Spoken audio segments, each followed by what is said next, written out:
All right, we're going to continue with our media availabilities here at Daytona International Speedway in advance of Saturday night's Coke Zero Sugar 400. We are joined by Denny Hamlin, driver of the number 11 FedEx Office Toyota, who won the Daytona 500 earlier this year, is looking to celebrate underneath the fireworks to get the season sweep, which would be the first time it had happened since 2013 if he does it. We'll open up to questions. Raise your hand. We'll start here with Greg. Hey, Denny, Greg, Auto Week. Greg Engel, Auto Week, Cupscene.com. You're coming back here as a winner. Obviously, that's a good thing. But this is the last July 4th race here, and it's been a tradition since at least 1989. Do you think that's an okay move? Do you think it's a motivator to win the last July 4th race here? Or what do you feel like about that going away? Yeah, I mean, the good news is it's not a race that's going away from the Speedway. Obviously, this racetrack itself definitely is deserving of 2 dates, and we'll have it for a very long time. As far as, moving the scheduling around, I don't mind that at all. I think I'm more motivated just to win, like, the second race here. It seems like the July race has always been, pretty tough on us finish-wise, and I think a lot of it is just, you're getting to the point of the season where this is going to be some of the last great opportunities for those underfunded teams to go out there and get a win. So they're a lot more aggressive, and the racing itself seems to be more chaotic, and so it's tough to avoid those crashes. And sometimes you're in it, sometimes you're not, but most of the time in the summer we're in it. So we got to find out how we can play it right to win this, because obviously being a Coke family driver, it's important for me to win a race that they sponsor. We're going to go way far to the left to Jeff, and then Nate and Matt. Jeff Gluck from The Athletic over here, way in the corner. Obviously, the uncontrolled tire violation thing keeps coming up, and you tweeted about it. What are some options in your mind that they could do differently to make that a more straightforward or fair rule, and what would you like to see happen? Yeah, I mean, I don't know what they can change, but certainly would like to see a change. I think that rules have to evolve, and this is not about us in particular. I mean, I made a comment, and it's got 3,000 it's got 3,000 likes, it's got 500 retweets, 300 comments. So it touches the fan base. And these are people that aren't Denny fans. They're just like, I just don't get it, And if they don't get it at home, then it's probably not a rule that needs to be in place in the Cup Series, because you can't explain it to them. So it's hard to explain when a tire is just sitting there, that it's uncontrolled. It's not moving. It is controlled. So I don't know the answer, and I don't know how to fix it. They're pretty smart, and I'm sure that they can make adjustments to fix it, to make it a little bit more simple. But overall, I mean, everyone's arms is a different length.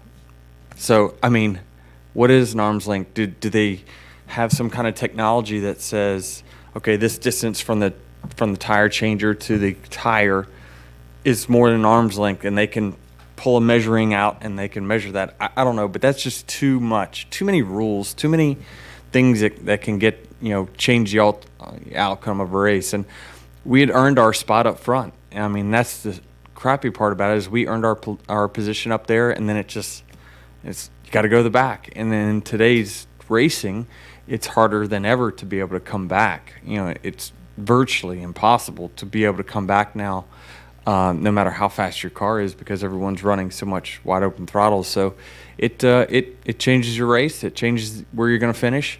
It's up to us to play by the rules that are given to us. Let's be clear about that. But we think we're doing that. But sometimes that judgment call doesn't go your way. And it's been multiple times this year that we don't know what we could do differently. And we're going to need that explanation to make sure we don't do it again. Go to Nate, Matt, and then Lee. Nate Ryan, NBC Sports. Denny, did you get any feedback from NASCAR, and do you sense if they would change it before the playoffs, or would they change it for next year?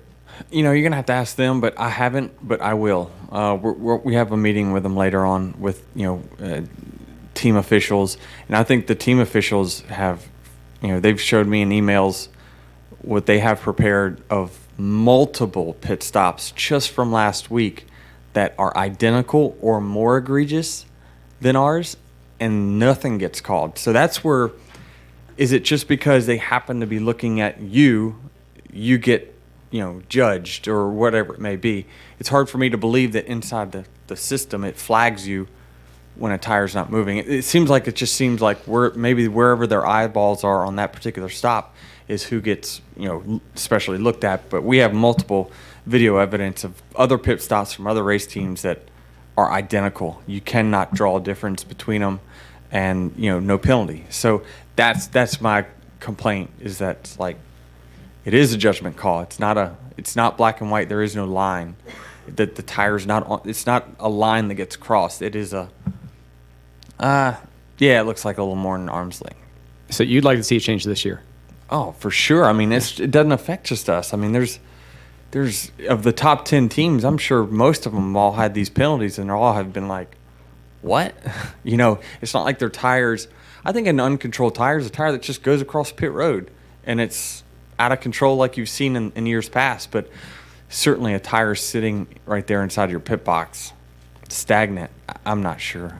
We're going to need more clarification, and we'll get that later. And finally, you get singled out a lot for penalties. Do you feel like you were saying that you don't know how it gets flagged when the tire is just sitting there? Do you think your team gets looked at more often because of the speeding penalties and the other penalties you I'm not sure. I mean, we were up front. We were up front. We were in the top 5. So, is it because maybe our pit stop was on TV? I'm not sure.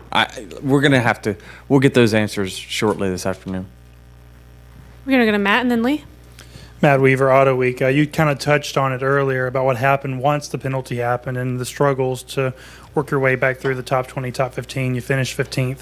You started 9th. You were able to win the first stage. You had some restarts to help you out there. But what happens when you get back in the field, some of the struggles that you mentioned on mile and a half? What's the challenge? It's a challenge to get back in the front, and then we got damaged and ruined the car. But I was racing for 20th, and I got damaged on, not too far after a restart, and that's it. Our day's done because we had a little bit of body damage. So, I mean, it was a cause and effect. I shouldn't have been there in the first place. We should have been up front where we were supposed to start. But like I say, it's no one's really fault. I just think it's a really tight box that we're putting ourselves in as a sport to try to officiate something that's moving or not moving. Arm's length, elbows length, hands length, who knows?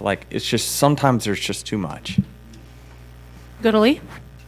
To Lee Spencer, RacingBoys.com, to kind of follow up on what Nate said, do you take it a little more personally since you have had a rash of crap happen to you on pit road? Yeah, I mean, not really. I don't think they single us out particularly. I think I've seen many. I wasn't implying that by the way that they single you out, but well, take it sure. I mean, it definitely it affects me the most, and I'm the most frustrated because I know I had a race-winning car. Every guy that was up front there in that race, finishing the top 5, we passed many times just early in the race. So it's like you hate losing the opportunity to try to go win, and when you get sent to the back, I mean, it's over. It is over. It's not like it used to be where that fast car can just come back through the pack and you watch that person battle back to the front. I mean, there just ain't enough laps in the day to get back there. And your buddy Larson said something post-race that just blew me away because I don't think I've heard this in the, 25 years I've been doing this. We've heard that clean air is king. He said out front his car didn't work well. And as good as the racing has been on intermediate tracks this year, I don't think I have ever heard that he didn't have a car that ran well out front. Can you kind of explain if you have ever experienced that? Because it goes against, what we've been programmed to hear from you guys for the last 2 decades. So, I mean, basically what I take out of that, and it's something that I could understand because we had a little bit of it as well, is when his car was out front, it appeared to be slow. When you were out front, you have all the drag. So his car was actually faster when it was behind somebody, and he was able to get a tow down the straightaway. And Chicagoland, And if you look at all the great races that this package has put on, it has got to have a multiple lane racetrack. You cannot have a one lane racetrack and this package work. It just doesn't work. You have to be able to run a different line in the corner to then be able to use the draft on the straightaway. So that's why you saw Pocono was a huge challenge.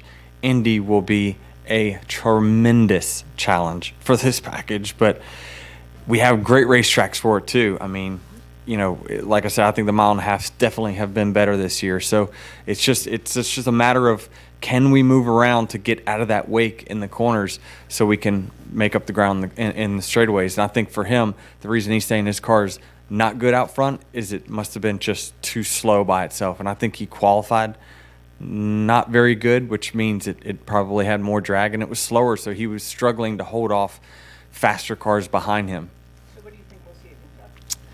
Kentucky will be a challenge. I mean, turn 3 in there is kind of a one-lane racetrack. It has widened out a little bit. They when they kind of redid these tracks like Texas and they redid Kentucky, trying to make them different. Just because they're different doesn't mean it's better necessarily. I don't know how much input they had from drivers, but they try to make one corner a lot different than the next. And yeah, it's trendy, it's cool, but it's, to put on the best racing, you've got to have a wide racetrack. And anytime it repaves, you're just not going to have a wide racetrack for really 10 years. We're going to come up front to Holly and then go in the back to Edgar. Holly Kane, the NASCAR Wire Service. Denny, what do you like about your chances to possibly sweep here, and why do you think it's been so unusual? I think it's only happened twice in the last 20 years, maybe longer than that even. I'm not looking at my stats, but for someone to win the Daytona 500 and then the second race as well. Well, the reason it's so hard is because you can't it's not about a fast car. It's not like you can hit on a setup at a racetrack and then sweep over the races. You see that a lot in a season, that whoever wins the first race at, call it Pocono or Martinsville or Richmond, they've won that race because they've hit a setup and their car's fast. So when they go back there, they use those notes and they're going to be fast again.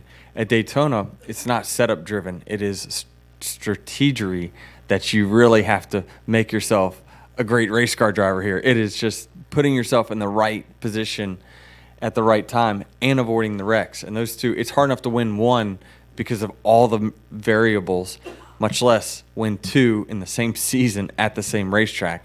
It's just, it's so hard to do. The odds are stacked so far against you, and that's why you see it just doesn't happen that often. We're going to wrap up in the back with Edgar. Yeah, Edgar Thompson, the Orlando Sentinel. Eric Jones said it's a little frustrating being on a team where guys are piling up wins. How close do you feel he is, and what do you like just about his approach and his talent level? Well, I think he's super talented, and I think that he has gotten a lot better just in the last year. I think that he's shown a lot of speed. They've struggled to get the finishes that their speed shows, but I think that comes with experience. It'll get better. I do notice sometimes that he'll let emotions get the best out of him on the racetrack. Like maybe somebody will get into him, and next thing you know, him and that person's kind of got a pissing match going on. It's like you're watching them bang into the side of each other, and it's just like, yeah, that's not going to work. Somebody's going to have a cut tire here shortly. And so I think that just comes from emotion and pressure and things like that. But there's no doubt in my mind that he'll be successful in this series and sport for a really long time. It's just, we kind of saw it with Joey, right? Like it sometimes it just will click. You'll go through an off season and then you'll come to the next season and you'll just be more informed. You'll be more experienced and things will just start clicking and you'll start being more competitive on a regular basis and learn how to win races over the long haul. All right, Denny, thanks for joining us. Good luck this weekend. All right, thanks.